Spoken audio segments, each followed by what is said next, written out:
All right. Hello. Hi. How you doing today? I'm okay.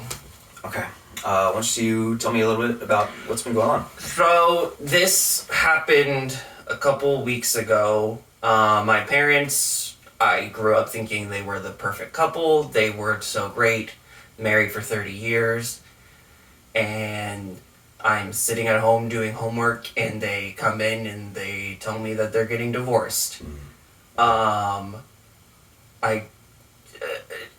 So much happened, but I don't even know what happened when, but I guess my dad at some point cheated on my mom. Okay. And then as soon as they announced their divorce to everyone, my mom moved out of the house. Mm-hmm. And now she told me just yesterday that she's dating someone. Okay. And it's the pastor of my church. Wow. Okay. And there's a lot of feelings happening. My brother, he's older than me, a couple years older than me, has just refused to speak to either one of them since this all happened.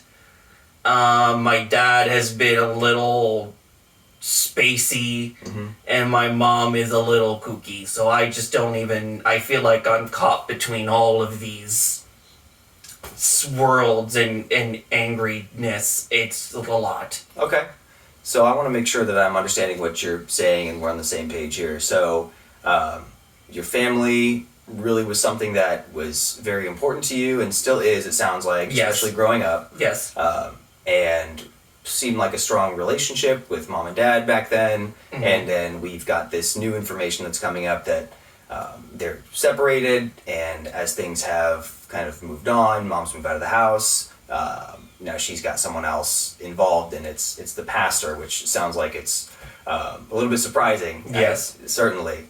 And we've got a lot of different people with different opinions on things and different feelings, and it sort of feels like you are right in the middle of everything, and correct me if I'm wrong, but you're kind of getting pulled in different directions. Is that what it is? Yes, very much so. Okay. So do you have different people that are asking different things of you, or are you being asked to take a side here, or?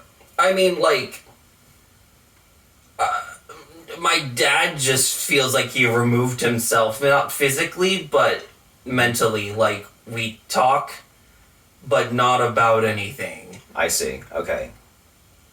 I haven't talked to my brother a lot since either. Like, we talked on the phone for maybe about 40 minutes, like, a couple days after this happened, and he's just so mad, and he seems almost mad that I'm not as mad as he is, so I just don't want to touch that. Okay.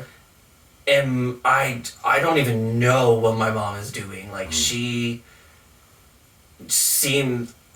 the best way to describe it is, like, almost in, like, a state of manic. Like, her emotions seem to switch on an hour.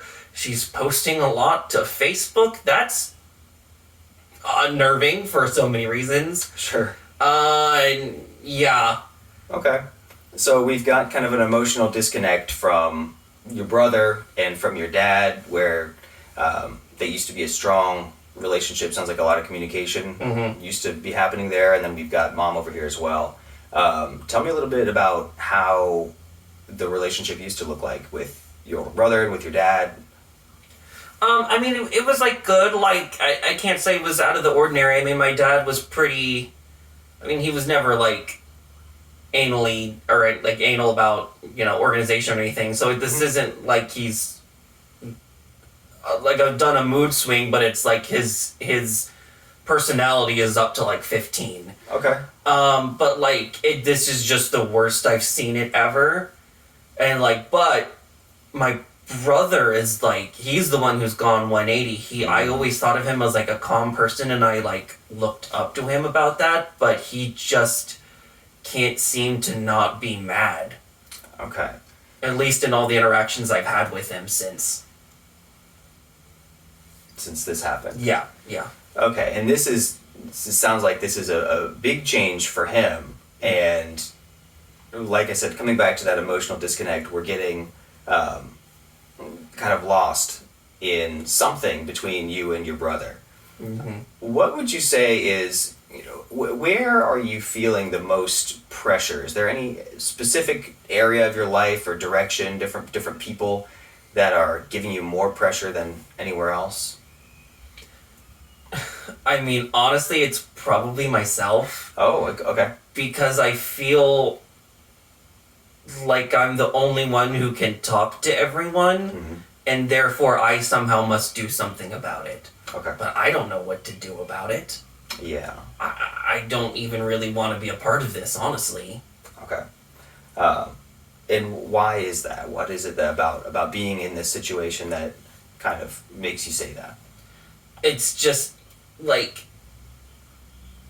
I don't know why it's my responsibility to fix things between my family. Like, why can't everyone just talk to each other, man? Like, I don't get it. Yeah, okay, and I understand it now. You're here and you're being put in the middle of everything, and it's very challenging. Right. Okay, so I just want to kind of recap everything that we've discussed here. So we've got the situation, we've got the family, and now the family is being split up, and communication is not nearly as strong as it used to be. Mm-hmm. We have people who are becoming angry, like your brother. We have people who are maybe amplifying their personality, like mom and dad you mentioned. Mm-hmm. And then we also have kind of the awkwardness of having the pastor involved too. So we've just got a lot of change going on.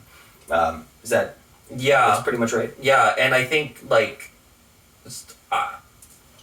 these I have these thoughts invading me every so often about like recontextualizing things I've seen. Okay. Like in the past couple months, my mom was doing more stuff at church. Oh, okay. And that's not something that you want to hit you in the middle of your college math class. Definitely.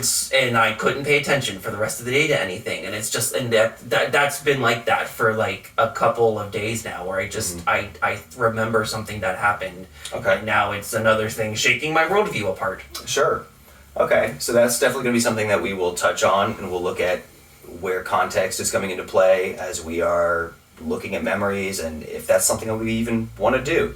We can discuss that together. Sure. That's what we're going to be doing, is we're going to be working together over the next few sessions.